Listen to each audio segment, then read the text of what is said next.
الرحمن الرحیم۔ السلام علیکم۔ جماعت دہم، مضمون اردو، لیکچر نمبر 7، سبق نمبر 2۔ سبق نمبر 2 ہے نعت۔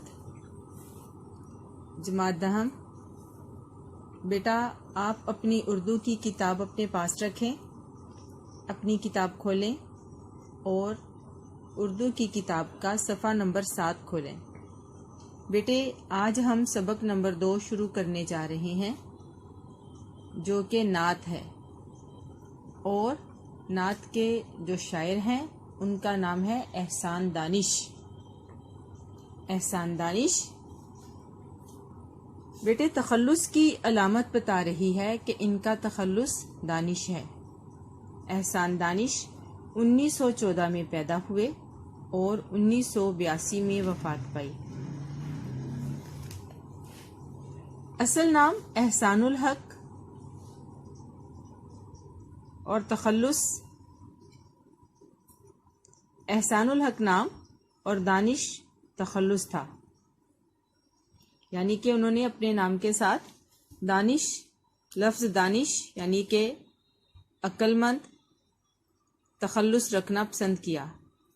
احسان دانش کے قلمی نام سے مشہور ہوئے۔ اس کا مطلب یہ ہوا قلمی نام کہ ان کی تحریر جو ہے احسان دانش کے نام سے مشہور ہوئی۔ ان کی جتنی تصانیف ہیں احسان دانش کے نام سے مشہور ہیں۔ اب یہ دیکھتے ہیں ان کی جائے پیدائش کاندھلا، ضلع مظفر نگر، یو پی میں پیدا ہوئے۔ ہم نے پڑھا کہ 1914 میں پیدا ہوئے۔ والد کی مالی حالت ناگفتہ بہ تھی، یعنی کہ ناقابل بیان تھی، بہت زیادہ غریب تھے۔ گھر میں غربت کا یہ عالم تھا کہ جب انہوں نے تیسری کلاس پاس کر لی تو اس کے لیے ان کی والدہ کے پاس کتابیں خریدنے کے لیے پیسے نہیں تھے، کیونکہ پچھلی کلاس کی پڑھائی کے لیے ان کی والدہ اپنے گھر کے جتنے برتن وغیرہ تھے وہ بیچ چکی تھیں ان کی تعلیم کو جاری رکھنے کے لیے۔ چونکہ مالی حالت انتہائی کمزور تھی، اس وجہ سے یہ کافی مشکلات کا شکار رہے۔ عربی اور فارسی حافظ محمد مصطفیٰ سے پڑھی، سکول میں صرف چند جماعتیں پڑھ سکے اور غربت کی وجہ سے تعلیم کا سلسلہ منقطع کرنا پڑا۔ یعنی کہ منقطع کا مطلب کاٹنا، ختم کرنا، توڑ دینا۔ اس کا مطلب یہ ہوا کہ غربت کا یہ عالم تھا کہ ابتدائی جماعتوں سے آگے بھی اپنی تعلیم کا سلسلہ جاری نہ رکھ سکے، مجبوراً تعلیم کو خیر بات کہنا پڑا۔ بچپن ہی سے محنت مزدوری کرنے لگے۔ چونکہ گھر میں کوئی معاش کا سلسلہ نہیں تھا، کوئی روزگار کا بندوبست نہیں تھا، تو اپنی زندگی کی روزی روٹی گزارنے کے لیے بچپن ہی سے محنت کرنے لگے۔ یعنی کہ اس دور میں، جس دور میں بچوں کے ہاتھوں میں کتابیں ہوتی ہیں، ان کے ہاتھوں میں سڑکوں پر بجری روڑی کوٹنے کے لیے ہتھوڑا تھما دیا گیا، اور انہوں نے اپنی زندگی گزارنے کے لیے سڑکوں پر پتھر بھی کوٹے، اور یہ جو درخت ہوتے ہیں ان کی نمبر شماری ہوتی ہے، گنتی ہوتی ہے کہ اس میں سے کھود کے ان کی نمبرنگ کرنی ہوتی ہے، یہ بھی کی۔ انہوں نے اپنی زندگی میں ہر وہ کام کیا جو کہ انہیں کرنا پڑا، جو بہت مشکل تھا، اور اپنی زندگی کو گزارنے کے لیے انہیں ہر قسم کی محنت مزدوری کرنی پڑی۔ بچپن ہی سے محنت مزدوری کرنے لگے۔ مزدوری کرنے لاہور آئے تو اینٹیں ڈھوئیں۔ اینٹیں ڈھوئیں مطلب کمر پر اٹھا کر جو وزن اٹھایا جاتا ہے اس کو کہتے ہیں ڈھونا۔ آپ نے دیکھا ہوگا جب تعمیرات کا کام ہوتا ہے تو ایک مستری ہوتا ہے جو کہ بلڈنگ کو، عمارت کو بناتا ہے، اور اس کے ساتھ جو سیمٹ، ریت، اینٹیں وغیرہ اٹھا کر لاتا ہے اسے مزدور کہا جاتا ہے، اور انہوں نے اس کے ساتھ مستریوں کے ساتھ مزدوری کا کام کیا، معماری کی، یعنی کہ مستریوں والا کام بھی کیا، چوکیداری کرتے رہے، چپڑاسی اور مالی بھی رہے۔ اس دوران میں لائبریریوں میں بھی جاتے رہے اور مطالعہ جاری رکھا، یہاں تک کہ جب یہ پڑھنے کا انہیں اس قدر شوق تھا کہ جب پنجاب یونیورسٹی بن رہی تھی، اس کی تعمیر ہو رہی تھی، بہت پرانی بات ہے، تو تب ان کے پاس کوئی مزدوری نہیں تھی۔ ان کے جاننے والے نے پوچھا کہ آج کل کوئی کام ہے پاس؟ انہوں نے جواب دیا کہ نہیں، میرے پاس نہیں ہے، آج کل میں بالکل فارغ ہوں اور کام کی تلاش میں ہوں۔ اس نے پوچھا کہ اگر مزدوری کرنی پڑے تو کر لو گے؟ جواب دیا کہ کیوں نہیں، میں تو پہلے ہی اس کی تلاش میں ہوں۔ تو اس نے کہا کہ ادھر ایک بلڈنگ بن رہی ہے، ایک عمارت کی تعمیر ہو رہی ہے، وہاں پر مزدور چاہیے، اور کام کیا تھا کہ پانی جمع کرنا ہوتا تھا۔ کوئی رہٹ سا چلتا تھا، کوئی اس قسم کا تھا کہ جس سے پاؤں سے انہیں زور لگا کر پاؤں سے اور ہاتھوں سے اس ویل کو گھمانا ہوتا تھا، جس سے وہ پانی جو تھا وہ نکلتا تھا۔ تو احسان دانش وہ مزدوری کرنے پر تیار ہو گئے، راتوں کو پانی جمع کر دیتے اور صبح بیٹھ کر وہاں پر پڑھتے رہتے، پنجاب یونیورسٹی میں لائبریری سے کتابیں لیتے اور پڑھتے رہتے، یہاں تک کہ وہاں جو کام کرنے والے تھے انہیں یہ شک ہونے لگا کہ کہیں یہ جن تو نہیں، کہ ہم نے تو کبھی بھی اس کو دن میں کام کرتے نہیں دیکھا، اور پانی جو ہے وہ ٹوٹنے نہیں پاتا۔ اس کا مطلب یہ ہوا کہ پانی کی جو ترسیل ہوتی ہے وہ کبھی بھی ختم نہیں ہوتی، پانی کبھی ختم نہیں ہوتا، کیونکہ اسے جب کبھی موقع ملتا وہ رات کو ٹائم لگا کر پانی کا پورا جو ہوز تھا وہ بھر دیتا، دن بھر وہ استعمال ہوتا رہتا، جب وہ فارغ ہوتا پھر بھر دیتا، اور اپنے دن کے فارغ وقت میں وہ لائبریری سے کتابیں لے کر پڑھتے رہتے، یہاں تک کہ پنجاب یونیورسٹی کی بلڈنگ بن کر تیار ہو گئی۔ اب اس میں جو آخری کام تھا وہ تھا PU، اس میں کندہ کرنا تھا، یعنی کہ کھرچ کے اس کو کارونگ کر کے اس کے اندر PU پنجاب یونیورسٹی لکھنا تھا۔ احسان دانش نے یہ کام بھی کیا، پھر یہاں تک کہ جب یہ مطلب تعلیم کو بھی جاری رکھا، ملازمت بھی کی، یہاں تک کہ ممتحن بن گئے۔ تو ایک دن جب اپنا چیک لینے کے لیے پنجاب یونیورسٹی گئے تو انہیں بتایا کہ یہ جو عمارت ہے یہاں میں نے مزدوروں کی طرح کام کیا ہے۔ تو جب اس آدمی نے، کلرک نے بڑے غور سے دیکھا اور کہا کہ اتنی ترقی کے بعد تو انسان کو مر جانا چاہیے کہ کہاں ایک مزدور اور کہاں ایک ممتحن۔ بیٹا یہ ہوتا ہے شوق، یہ ہوتی ہے لگن، کہ ان کے حالات سازگار نہیں تھے، گھر میں کھانے پینے کی بھی انتہائی کمی۔ آپ اس سے اندازہ لگا لیں کہ اس زمانے میں کتابیں کس قدر سستی ہوں گی، انہیں وہ بھی میسر نہیں تھی کہ وہ سستی سی کتابیں خرید کر پڑھ سکیں، لیکن ان کے شوق کا یہ عالم تھا کہ انہوں نے برے سے مطلب ایسا کوئی بھی کام کرنے میں انہوں نے شرم محسوس نہیں کی کہ میں اور یہ کام کروں، انہوں نے ہر قسم کا کام کیا، حتیٰ کہ انہیں یہاں تک نوبت آن پہنچی تھی کہ وہ خاکروب کا بھی کام کرنے کے لیے تیار تھے۔ یہاں بھی انہوں نے، لیکن علم کا شوق ان پر اس قدر حاوی تھا کہ انہوں نے اپنے علم کی لگن کو جاری رکھا، اور اب یہ دیکھیں کہ وہ بندہ ہمارے اردو ادب کا حصہ بن گیا ہے، ہماری نصابی کتب میں اس کی تحریریں، اس کا تعارف شامل ہے، اور آج ہم پڑھ رہے ہیں، اور یہ ہوتی ہے علم کی لگن، علم کا شوق اور ہماری محنت کا صلہ۔ اب آگے چلتے ہیں اگلے پیراگراف کی طرف۔ موضوع طبع تھے، شعر گوئی کا شوق بھی تھا، قاضی محمد ذکی کی صحبت ملی تو شعر کہنے لگے۔ کہتے ہیں کہ موضوع طبع تھے، طبیعت میں شعر کہنا تھا، خدا داد طبیعت شعر کہنے کی خدا داد ان میں صلاحیت تھی۔ شعر گوئی، شعر گانے کا بھی شوق تھا۔ جب انہیں ایسے اساتذہ کرام کی صحبت ملی جس سے ان کے شوق کو تقویت ملی، شوق کو بڑھاوا ملا، اور اس طریقے سے وہ انہیں جب فضا سازگار ملی تو شعر کہنے بھی شروع کر دیے۔ احسان دانش محنت مزدوری کے سلسلے میں قیام پاکستان سے بہت پہلے لاہور آئے تھے اور پھر وہیں مستقل رہائش اختیار کر لی۔ لاہور کی ادبی محافل میں ذوق و شوق سے شامل ہونے لگے اور جلد ہی ان کی شاعری کی شہرت ہو گئی۔ بعض اوقات ایسے مواقع بھی آئے کہ وہ کسی مشاعرے میں گئے تو وہاں کے جو انتظامیہ تھی انہوں نے اس قابل ہی نہیں سمجھا، یعنی کہ انہیں یقین ہی نہیں آیا کہ یہ بھی کوئی شاعر ہے۔ ایک دفعہ کا ذکر ہے کہ ایک مشاعرے میں گئے، وہاں وہ جب اندر جانے لگے تو جو واچ مین تھا، جو چوکی دار تھا، وہ اسے اندر جانے نہ دیتا۔ انہوں نے بڑا کہا کہ جی میں بھی اس مشاعرے میں مدعو ہوں اور شعر کہنے آیا ہوں۔ اس نے بات نہیں مانی اور انہیں ڈانٹ کر باہر بھیج دیا۔ آخر کار ایسا ہوا کہ لوگوں کا ایک جتھا سا آیا، وہ اسی میں شامل ہو کر اندر چلے آئے۔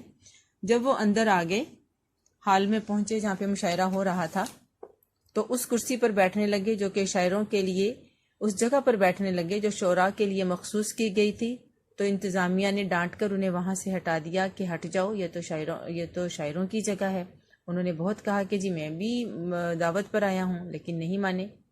آخرکار کیا ہوا کہ اسٹیج کے قریب ہی بیٹھ کے پھر جب ان کا نام پکارا گیا تو انہوں نے وہاں سے ہاتھ اٹھایا کہ میں یہاں بیٹھا ہوں۔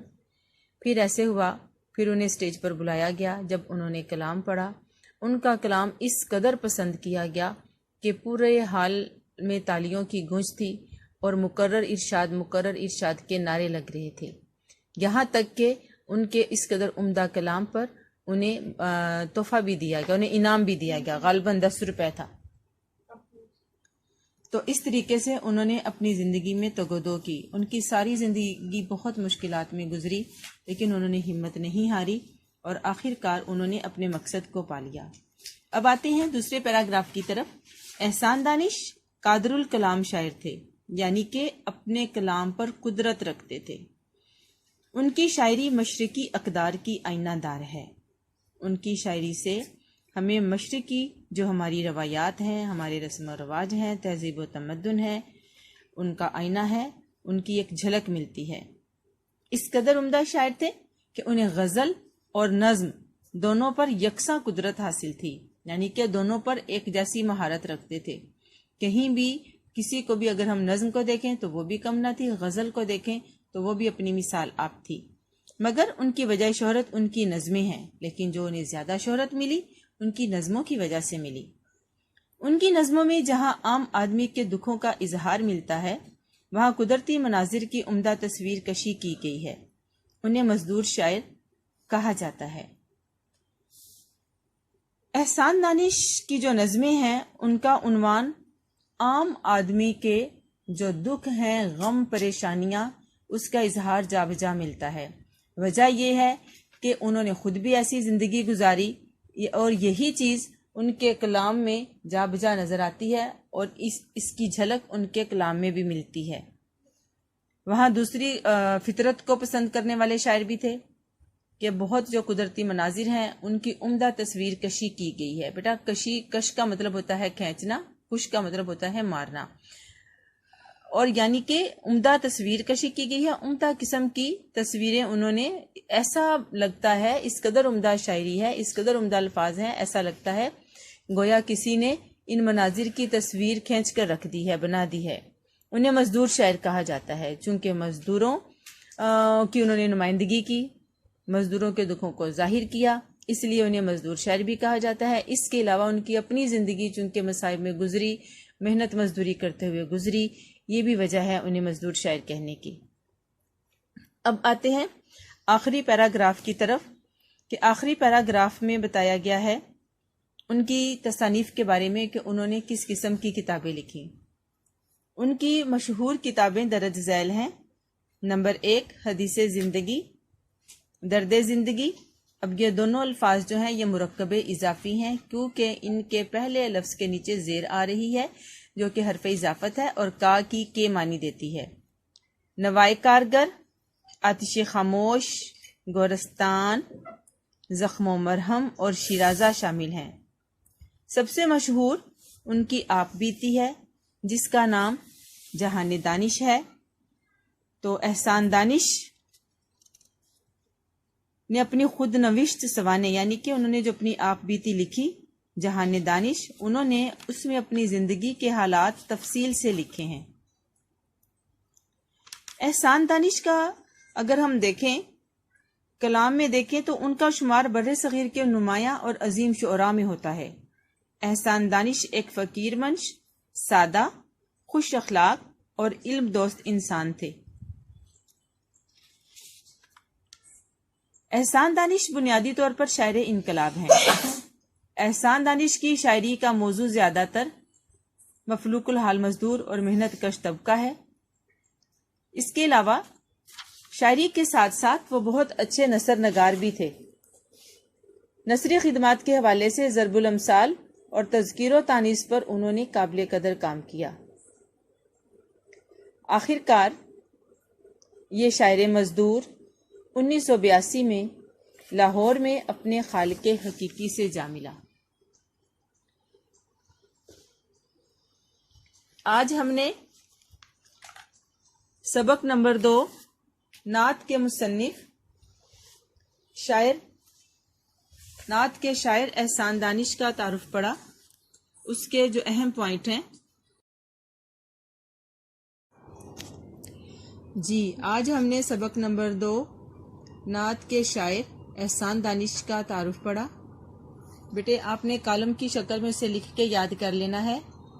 تو احسان دانش کا جو سبق اس میں شامل ہے، نام نصابی سبق نعت، شاعر کا نام احسان دانش، اصل نام احسان الحق، تخلص دانش۔ اب آگے دیکھتے ہیں کہ ان کی جائے پیدائش کون سی ہے، کہاں پیدا ہوئے اور کب پیدا ہوئے۔ جائے پیدائش کاندھلا، ضلع مظفر نگر، یو پی، 1914 میں بھارت کے شہر کاندھلا میں یہ گاؤں ہے، ضلع مظفر نگر کا ہے اور اتر پردیش کا یہ ہے، جہاں یہ 1914 میں پیدا ہوئے۔ پیشے کے لحاظ سے کیا تھا، کیا پیشہ انہیں اختیار کرنا پڑا؟ شروع میں انہوں نے مزدوری کی اور بعد میں ادیب کی حیثیت سے انہوں نے اپنی زندگی گزاری۔ انہوں نے جو کلام لکھا اس کے موضوعات کیا ہیں؟ فطرت اور احساسات کی منظر کشی اور ترجمانی، یعنی کہ جو فطرت ہے، قدرت کی جو صناعی ہے، خوبصورتی ہے، اس کے انہوں نے بہت خوبصورت منظر کشی کی اور انسانی احساسات کی ترجمانی کی۔ ان کے کلام کی خوبیاں کیا ہیں؟ ان کے کلام میں سادگی اور جامعیت پائی جاتی ہے۔ ایسا کون سا ان کا کلام ہے، کون سی تصنیف ہے جو ان کی شہرت کا باعث بنی؟ تو وہ ہے ان کی آپ بیتی، جو کہ جہان دانش کے نام سے ہمارے پاس موجود ہے۔ ادبی کارنامہ کون سا ہے کہ ضرب الامثال اور تذکیر و تانیث۔ تذکیر و تانیث کیا ہوتے ہیں؟ مذکر مؤنث میں انہوں نے بہت قابل قدر کام کیا ہے۔ اب دیکھتے ہیں کہ ان کی تصانیف کون کون سی ہیں، انہوں نے کون سی مشہور کتابیں لکھی۔ حدیث زندگی، درد زندگی، نوائے کارگر، آتش خاموش، گورستان، زخم و مرہم، میراث مومن، چراغاں اور ان کی آپ بیتی جہان دانش۔ احسان دانش نے 1982 میں لاہور میں وفات پائی۔ اب آتے ہیں اپنے آخری سیگمنٹ، اپنی اسائنمنٹ کی طرف، کہ آج کا جو لیکچر ہم نے پڑھا، آج ہم نے جو سبق پڑھا نعت، اس میں ہم نے شاعر کا تعارف پڑھا۔ تو بیٹے آج گھر کا کام یہ ہے کہ آپ نے شاعر کا تعارف خوبصورتی سے لکھنا اور یاد کرنا ہے۔ السلام علیکم ورحمۃ اللہ وبرکاتہ۔